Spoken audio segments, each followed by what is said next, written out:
Welcome to Dance to Heal. I'm your host, Jenny C. Cohen. Join me as I share stories of how dance and movement can bring healing in a way that is safe and tailored to your life. I'm a cancer survivor, mother of two, and an award-winning performer who found that movement was vital to my recovery. I created Dance to Heal Wellness and also authored the best-selling book, Outside of Recovery, Dancing My Way Back to Myself After Breast Cancer. I will bring new techniques to help you on your dance journey and healing path. Are you ready to move? Dance to Heal starts now.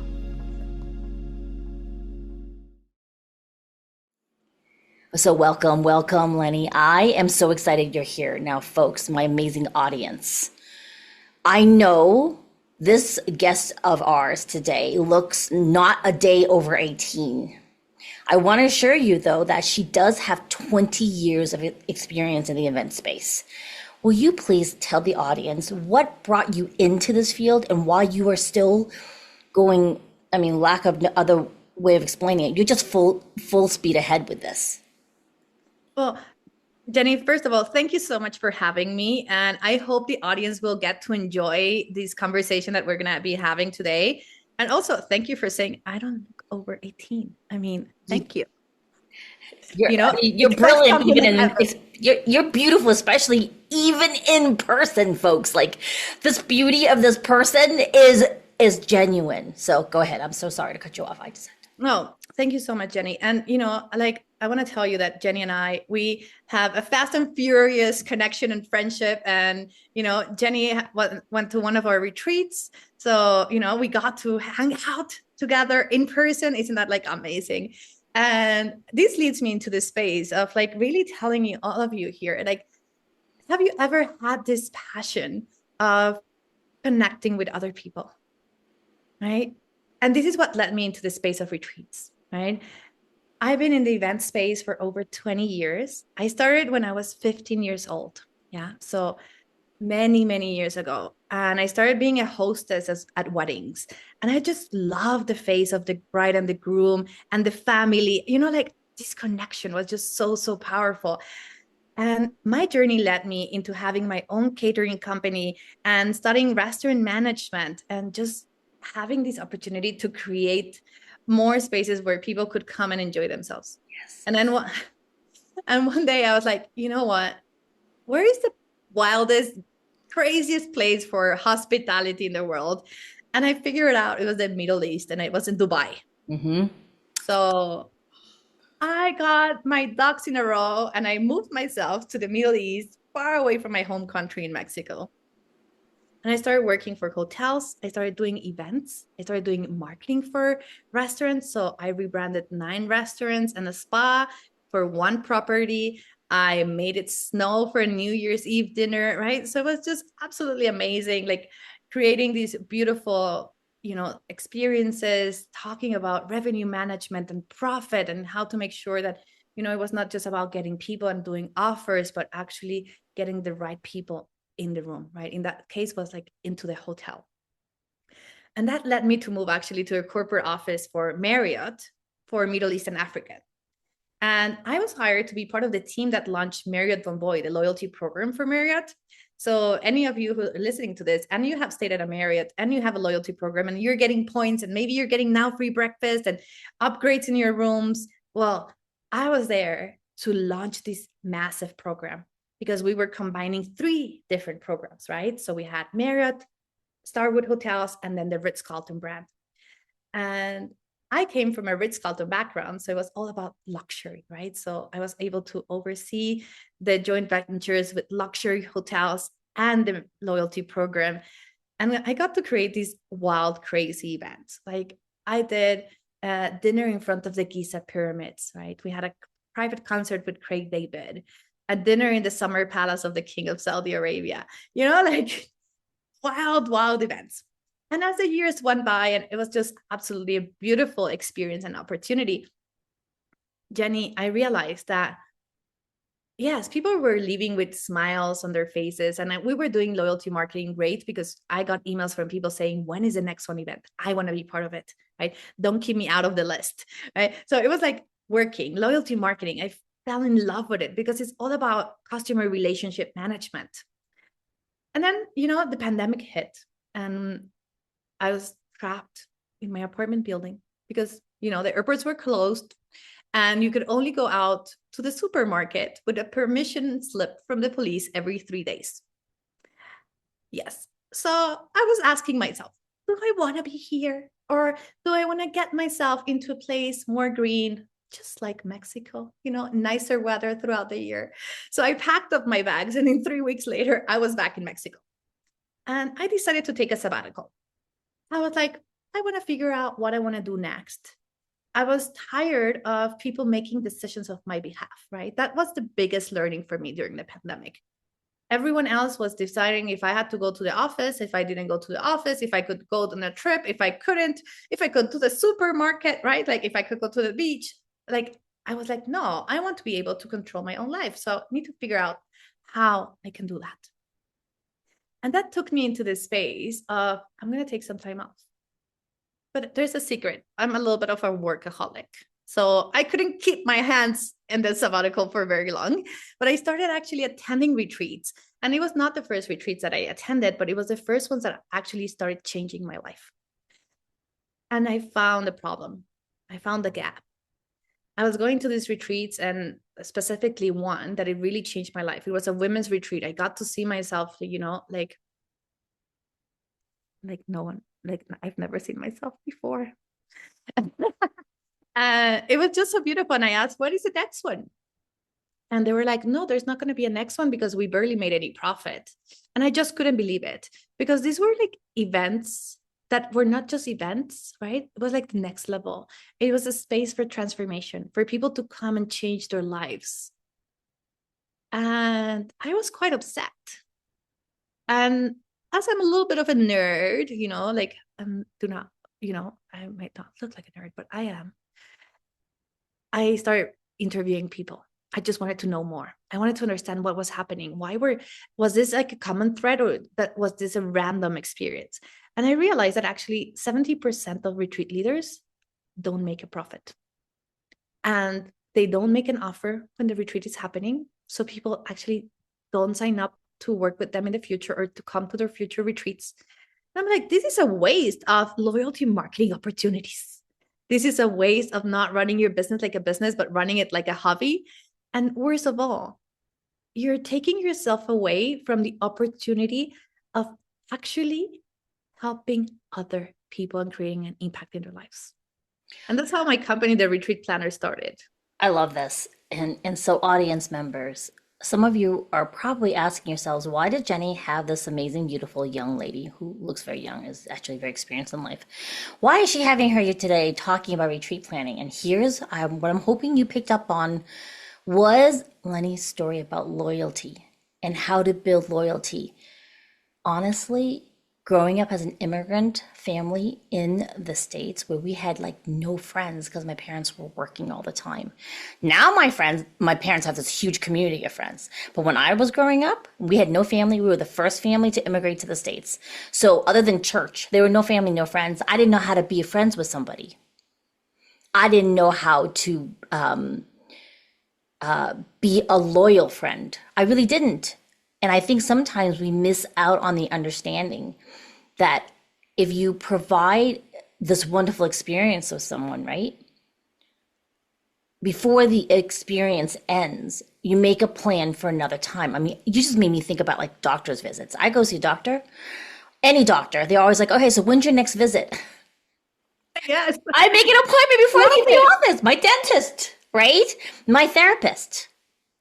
And my friends, since I met you, I've been doing this. We'll get off the phone. I'm like, hey, when's the next time we're going to talk? Because if I don't keep them on top of mind, I have so many things going on, right? And there's always one emergency or the other thing happening in my life, which we're going to stop happening, folks. Life, we're done with those. However, things happen. And before we know it, we were just saying before I hit the record button today, wow, time went by so fast. We saw each other in person 4 months ago. It feels like I blinked my eye and it went. There are people and situations where it's really vitally important. You make a date for the next time you're going to connect. I just love the fact that you brought that home for us. Jenny, I love this. And, first of all, I would never guess that you were not good at making friendships because you're like the best. I am now. It You're took me now. a long time to figure out how to be a good friend and how to expect a person to be a good friend back. You know what I'm saying? It was always one way for a while. And I love your teaching them under this framework, right? Of retreats as a way of profits, and then how to keep them coming back, and not to be a poor retreat person, Yes. right? It's almost an oxymoron in your world. You're like, what do you mean you didn't make a profit? You couldn't even fathom that, right? Because you've been doing this over 20 years. So yes, go ahead. Yeah, for me, it was a shocker, right? I was just like, what? No way. No, it's not possible. They had 13 people sign up. Like there was an audience. People signed up. People wanted it. Mm-hmm. So when we really go back to this, and I think I love this example, Jenny, that you put up like together on this space of like, you go to the doctor and then they're like, okay, so your follow-up is in 2 weeks. Mm-hmm. We don't Right? question it. We don't. We're like, okay, so why not think about it for this in every single aspect of our lives? Yep. May it be our friends, our family, our clients, our community, right? The world. Like we can take it as large as the world, right? So usually like in some of my, like in my programs, and it's not in some, but most of them, I would say, we do this exercise about the impact that you create. And first we start with the impact that you create for yourself. Whenever you do something good, whenever you're fulfilling your passion, your business, right? Because I teach business, so everything is about business, but just feel free, everyone who's listening, to transfer this, translate this to, life in general. But it's like, how does it affect you? How does it affect the closest people in your circle? How does it affect then your friends, your family, your community, your country, and then the world? Because every single action that we take impacts the world. We are having a ripple effect, but because we're so busy with life, we just forget that every single thought, action, the way we treat the stranger on the street and our closest family member impacts everyone else. Yep. Yep. I'm actually, so I was a part of this energy clearing through one of my coaches, and they spoke.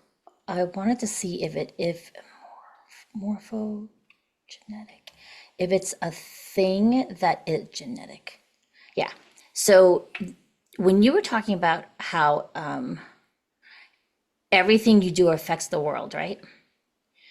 And they were talking about, I learned, I didn't really hear about this, but what it talks about is like, okay, I got so excited, I turned on my iMovie. Hold on, where'd you go? I look in in the school that I'm learning how to do energy field clearings. They were talking about, they coined a definition for morphogenetic field, meaning you have your own energy field, right? And if you share spaces in your house with other people, you're within circles within a big circle of your house, that field.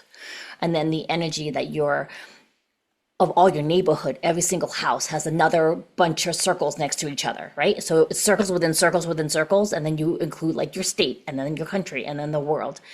And the understanding is that yes, everything outside can affect you, like what you were saying, and if you even just change yourself, it will affect all the fields around you. Yes. And this hit home what you were saying. I love this. Okay. Oh my gosh, such an interesting conversation, right? Like we are the average of the energetic vibration of the 5 people closest to us. So like, and I like to bring these home with a very simple example. So if you go to a funeral, you know how the vibrations are, right? How does it like, and I even invite people who are listening to this, like just go back in time for a second and see how you felt. Usually it feels very heavy. You going like, because there's so much sadness that you can actually feel it, right? But think about it when you go to a wedding and everyone is excited and people like, doesn't it feel lighter? Imagine this is like your everyday. It's just like a lot more subtle that you don't feel it as big because it's not so many people. But that's why you need to like manage who you spend your time with. And that's why when like I get people who come and they're like, Leni, I want to learn how to do retreats from you. And then some people get an invitation to work with me and some people don't. It's as simple as that. And it's not because I don't want to help more people, but there is an energetic match, right? There are people who are attracted to me, to working with me because of who I am, what I represent. And there are people who are like, what? Make money from retreats? No way. I want to serve people and I don't want to make any money because that's my dharma, right? And that's fine. We're not in the energetic match, right? Yes. And usually we want to be in an, we want to be surrounded by people with a higher energetic match. So, we go higher instead of lower, right? So we get to choose. And that's a beautiful piece about like loyalty marketing is that, yes, you get to choose who's your inner circle, right? At the same time, it's all about caring about people.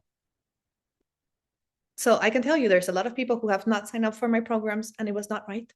I still care about them. I still send them trainings.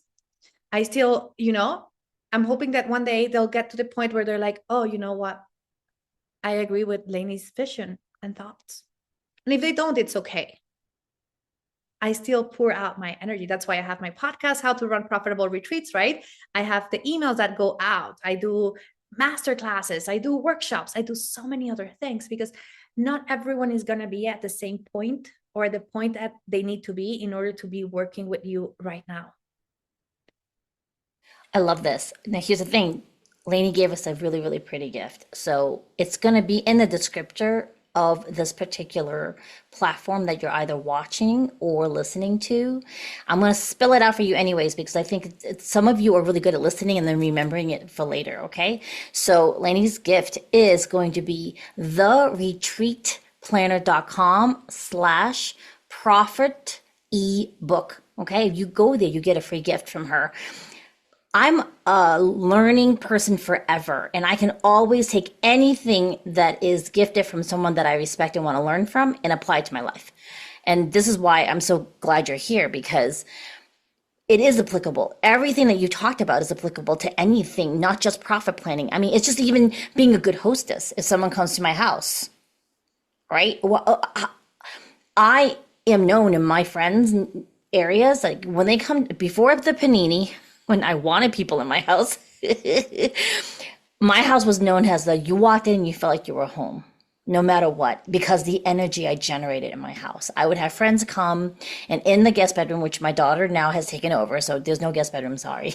When I used to host a lot of dance instructors from around the country and the world to come to my towns, they would be like, oh, I got the best sleep. I haven't had this good sleep since I've been to your house. Right? And this is something that if you want that, Leni's gift can help you get that. And if you're even hesitating a bit, just go to my gift, which is a danceandheal.com, where you can dance a little bit, stretch a little bit, and then access Leni's gift. And it's gonna open up for you and how you can apply it to your life. I love this, Jenny. And I want to like just, for everyone who's like, oh, why would loyalty marketing have anything to do with this? This is the fancy number that we have for it. It's really called customer relationship management. Yeah. It's about how you manage your relationships. So it actually applies to absolutely everything, just like you were saying, right? It's about caring about people, being a great host, being the person who reaches out to that friend, like doing those follow-up sessions, connecting with people. It's in this day and age when, AI is coming everywhere. And don't get me wrong, I love AI. It's an amazing tool, but it's a tool, right? We need connection. We need these fun things like dancing with Jenny, right? Like, I mean, you cannot miss a dance session with Jenny. She's amazing. Like, I mean, she was our DJ for one of our summits. Well, she was also sponsored, by the way. So you definitely check her out because she is a machine. But she was like, managing the music and getting people to dance. And it was just so much fun, entertaining, and connective, right? So we are seeking for connection. And we cannot do that from an empty bank account. Just let's be honest. You can't, because you can't go for the coffee with your friends if you have no money. Oh, there you go. There you go. And someone was just talking about how, yes, the reality of it is that in the near future, about 8 years, 5 to 8 years from now, maybe even 3 years from now, right? The way business is done right now, it's going to be vastly different, right? Because they've been able to, through AI, speed up certain processes that humans cannot keep up with. People can't. It doesn't matter how fast you are with the Rubik's Cube, because they're like toddlers now doing the Rubik's Cube in like 3 seconds in China, right? What? Okay. Yeah, no. I get those videos on Facebook. Anyways, my point though is I can't do it in an hour. I could never do it. Sorry, I'm like the anti-Asian with that kind of stuff. The point of that particular segment that the interview was about was what's going to become shifted has a strength in humans is the ability to connect. Mm-hmm. The machines can't do that. Okay? All right? They can't physically step into a room. They haven't gotten to that point yet where they can step into a room and make a connection or empathize in more than a programmed way. Does that make sense? Like people, yes, you need to learn AI. I'm sorry. That's just a reality. You need to learn it. It really is. It's here to actually make our lives better in certain ways. And now I have two young adults who are artists. Okay. So there is that whole problem with people, they borrow or they're inspired by people's artwork. That's really, property, intellectual property. All right. I'm not saying that we should be stealing. However, it's become this wave that you need to ride that wave and understand, right? Like in surfing too, even that analogy, if there's a wave coming, you not only need to learn how to surf the wave coming, you need to know how to doggy paddle. You need to know how to space your breathing. You need to know what supplies you have to pack for when you're resting in the water, right? So the AI can't necessarily do that. You can, as a person, make those judgments. Does that make sense? Like even this conversation between Leni and I, we're drawing on our experiences together when we were hanging out during this 4-day event, and then afterwards when I did your retreat, and then after that when we were on that online summit, right? And correlating all the conversations we've been having together, and there's a certain warmth in it that I've not yet been able to find in any of the AI. Nope, you can't. Nothing will ever trump human connection. Yeah. Because you are made by your experiences.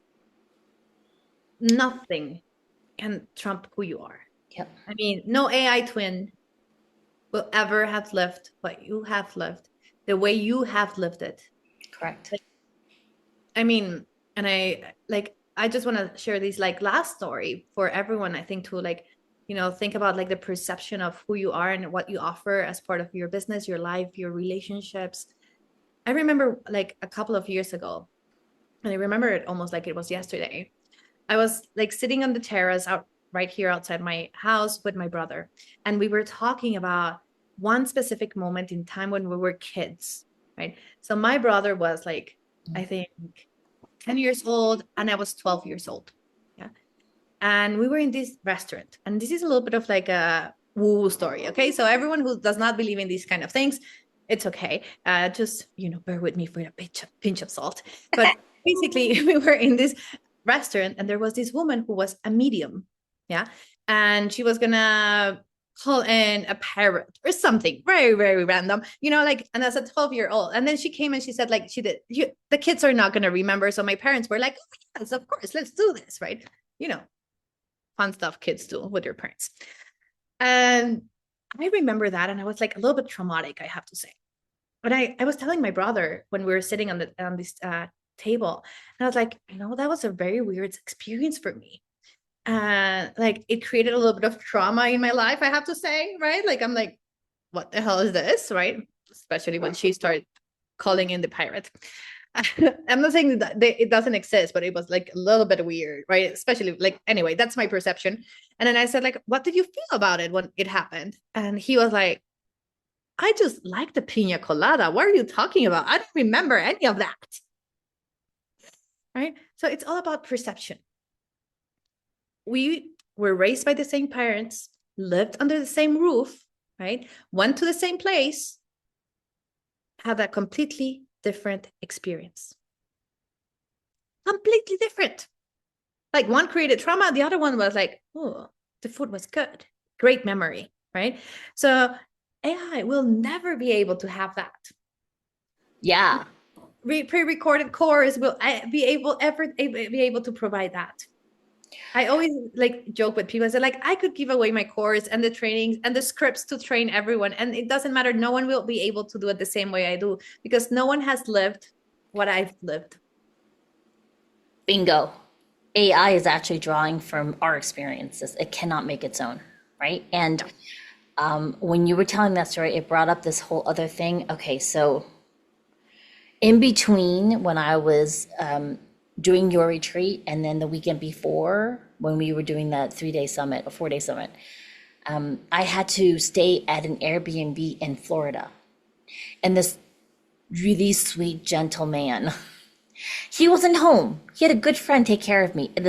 I had a one room with a little bathroom, right?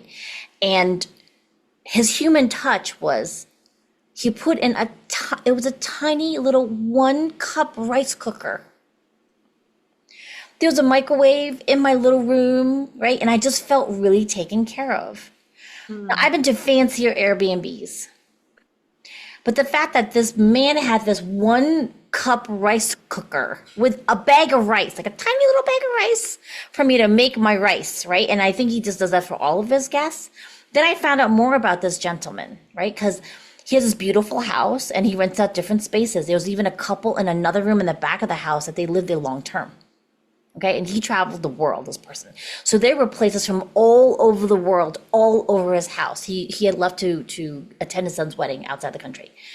And the person taking care of me instead of him, because he got called away, she was sharing with me about how, so his story, he never tells people about this, but he had gone to, I think, a place in South America, and he had been on a bus and he saw a long line of women walking with their children. And he's the type of person, he's not a tourist. He got off the bus and walked along where the women were walking, got into conversation with them, and found out that they were actually refugees trying to go someplace for a place of refuge, but there was no place for them. So then he built them a refuge house. Of course he would give me a 1-cup rice cooker in my room. He understood without understanding, like, he knew instinctively from his life experiences what most people need. I was like, how did he think about a rice cooker? And I never even met him. He's just the sweetest little gentleman person. I saw pictures of him. I never met him, right? And this young woman who was maybe in her early 30s was nothing but accolades for this man. They were not ever in a relationship. She just thought he was the most coolest person in the world. And she just went on and on about who he was. AI can't replace that, folks. All right, is that a puppy or a creature next to you? Who's that? This is Coco. Wait, I'll show you. Coco, show your face. Oh my God. Hi, Coco. This is my baby. I don't have any of my 12 cats to say hello to you. They're all somewhere else. Coco's beautiful. Thank you. It's my baby, right? In this day and era where, people are not having kids, they're having dog childs. He's my dog child. Listen, I will be Auntie Jenny to Coco anytime, okay?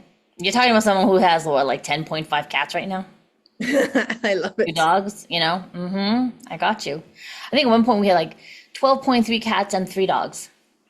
Oh my gosh. You're a saint. Well, it's just, when you foster a lot of them, sometimes you end up trauma bonding and it's hard to say goodbye. AI can't do that, by the way. AI cannot foster kittens. It can't. Or have dogs and cats. Oh my gosh, Jenny, this conversation is just absolutely amazing. I hope everyone who's listening is like, oh my gosh, these women, they're having fun. I'm having fun. Maybe they're laughing a little bit, right? This will be ideal. Well, we're going to have you come back because I think this is just the beginning of the conversation, right? Yeah. Even if you never thought ever that you would be a good host for anything around a retreat or an event, please still get Leni's gift because you don't know where it's going to lead to, okay? You don't know where that rabbit hole is going to take you. And just trust your instinct. If you're watching or listening to this particular episode and you're intrigued even a tiny bit, go get that link. Go get that gift. Any last words for my friends, Leni? Yeah. So I would say for anyone who's thinking about like, yes, maybe you're thinking retreats down the line, maybe not today.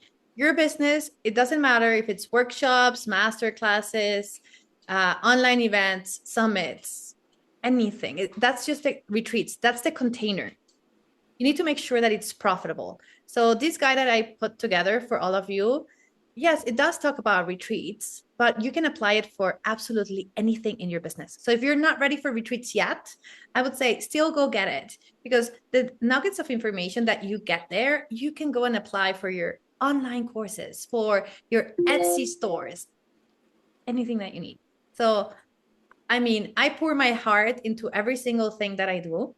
So I hope that you keep getting all that information, all that, those right moments of wisdom so you can grow your business, have a bigger impact, get more clients, and ultimately, help raise the vibration of the world.